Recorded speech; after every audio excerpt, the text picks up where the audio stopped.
जरा एक पल रुककर सोचिए, अगर आज आपको 24 घंटे की जगह सिर्फ 12 घंटे मिले तो क्या आप वही काम करेंगे जो आप रोज करते हैं? शायद नहीं।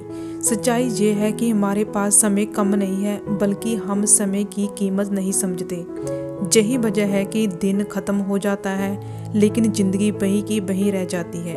ये वीडियो और ये किताब हमें यही एहसास दिलाती है कि समय बर्बाद करना कोई मजबूरी नहीं बल्कि एक आदत है और हर आदत बदली जा सकती है। समय बर्बाद होने की असली सच्चाई हम अक्सर कहते हैं कि मेरे पास टाइम नहीं है, लेकिन असल में हमारे पास दिशा नहीं होती।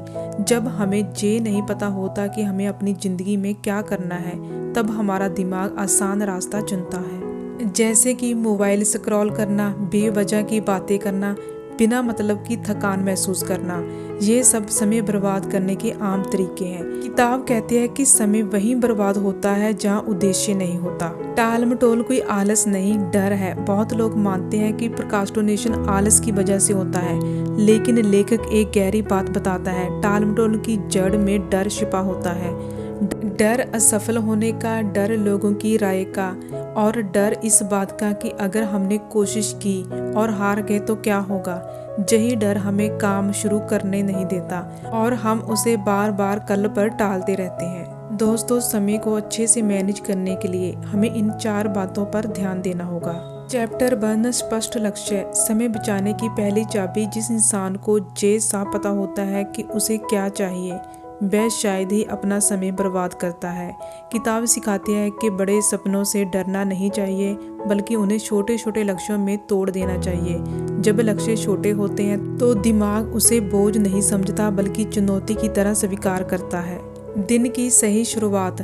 जिस दिन की शुरुआत बिना योजना के होती है, उस दिन का अंत पछतावे से होता है। लेखक सलाह देता है कि हर सुबह या रात को सिर्फ इतना तय कर लें कि कल के 3 सबसे जरूरी काम कौन से हैं। जब आप दिन की शुरुआत स्पष्ट कामों के साथ करते हैं तो भटकने की संभावना बहुत कम हो जाती है।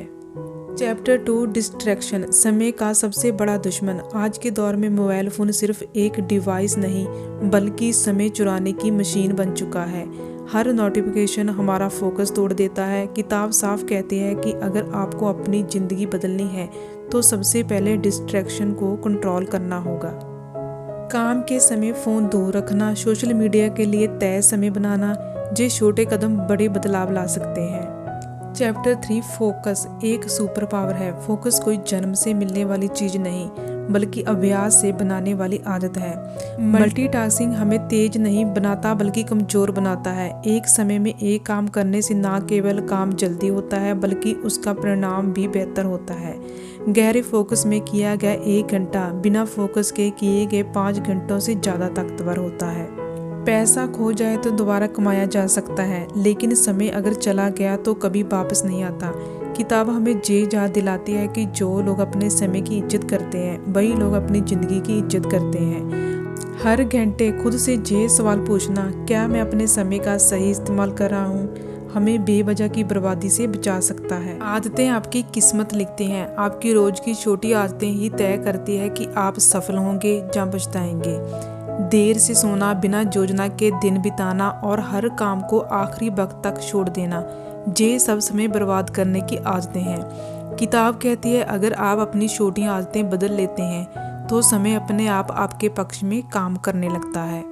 चैप्टर 4, एक्शन लेने की आदत। परफेक्ट प्लान का इंतजार करते करते जिंदगी निकल जाती है। लेखक जोर देकर कहता है कि इम्परफेक्ट एक्शन भी परफेक्ट सोच से बेहतर होता है। पहला कदम हमेशा सबसे मुश्किल होता है, लेकिन जैसे ही आप शुरू करते हैं, डर कम और आत्मविश्वास बढ़ने लगता है। एक्शन लेने वाला इंसान ही समय पर जीत हासिल करता है। ये किताब हमें एक सादा लेकिन गहरा सच सिखाती है। समय बर्बाद करना हमारी मजबूरी नहीं है।